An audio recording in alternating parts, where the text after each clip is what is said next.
ये पेशेंट 22 तारीख को अपने घर पे थी और अचानक से छत से लौटी घर पे और चाय का गिलास लिया या कप लिया। और जैसे ही उन्होंने हाथ में उठाया तुरंत वो बेहोश हो गई। हाथ पैरों में कोई हलचल नहीं थी। फिर अचानक से उनको फिर लेके गया मेडिकल कॉलेज में, यहाँ पीलीभीत का मेडिकल कॉलेज है, वहाँ पे लेके गया। वहाँ पे भी स्थिति बहुत ज़्यादा गंभीर थी, तो उनको बरेली रेफर कर दिया गया। बरेली में 2 दिन तक इलाज होता रहा, मतलब 22 तारीख की शाम से लेकर 24 तारीख तक इलाज होता रहा, पर कोई भी इम्प्रूवमेंट नहीं हुआ। जब कोई इम्प्रूवमेंट नहीं हुआ तो भाई डॉक्टर साहब लोगों ने और बाकी जो उनके रिलेटिव है उन्होंने भी उम्मीद छोड़ दी थी। और फिर वहां से छुट्टी करा के ले आया गया और ये सोच के कि भाई अब इनका जो है कुछ नहीं हो सकता है।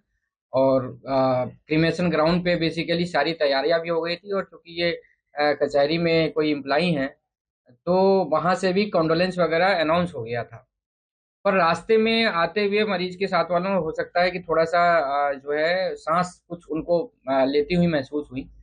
तो फिर वो लोग यहाँ पे आए। जब वो यहाँ पे आए तो मैंने देखा उस समय पेशेंट की स्थिति तो काफी क्रिटिकल थी, लेकिन हाँ थोड़ी सी सांसें आ रही थी। फिर भी चूंकि 2 दिन तक कोई बहुत ज्यादा इम्प्रूवमेंट हुआ नहीं था, तो ये बहुत बड़ा एक हमारे लिए भी चैलेंज था कि उस केस को लिया जाए और फिर आगे कुछ उम्मीद बनाई जाए। लेकिन साथ वालों ने भरोसा दिखाया, बोला कि भाई आप जो भी कहो एक बार कोशिश करके देख लेते हैं। तो हम लोगों ने आईसीयू पूरी टीम लगी और उनको एडमिट किया। एडमिट करने के बाद से ट्रीटमेंट चालू किया। शाम तक कोई बहुत ज़्यादा इम्प्रूवमेंट नहीं हुआ। फिर भी हमने फिर और टीम जो हमारी न्यूरो की टीम है, और जगह लोग हैं जो हमारे फ्रेंड्स हैं, हमारे सीनियर हैं, उनसे भी डिस्कशन किया कि इस तरह के केसेस में क्या हो सकता है।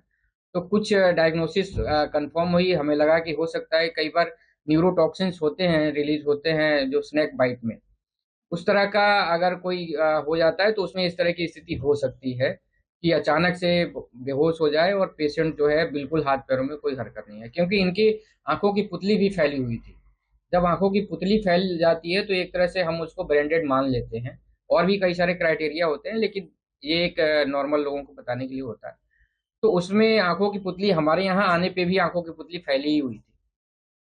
फिर हम लोगों ने एक एंटी स्नेक विनोम आता है ट्रीटमेंट, वो स्टार्ट किया।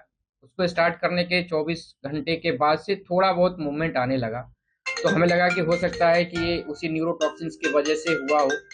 और फिर धीरे धीरे उसकी पूरी प्रॉपर डोज गई। बाकी हमारी टीम लगी रही, क्योंकि जब तक मरीज बेहोश होता है, कोमा में होता है, तो बाकी और चीजें और कॉम्प्लिकेशन ना हो।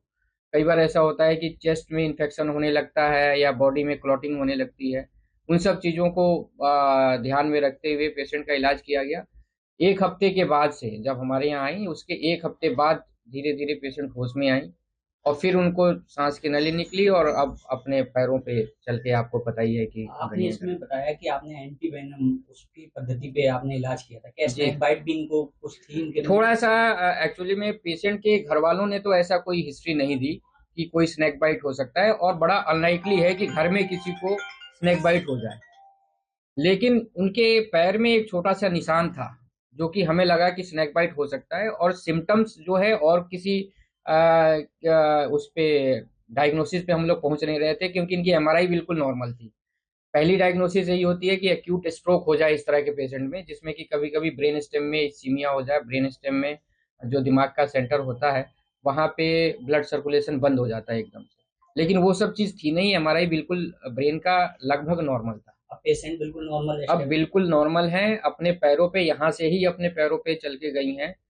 और अपने सारा काम कर रही हैं, खाना पीना खा रही हैं, एक तरह से बैक टू नॉर्मल लाइफ में आ गई।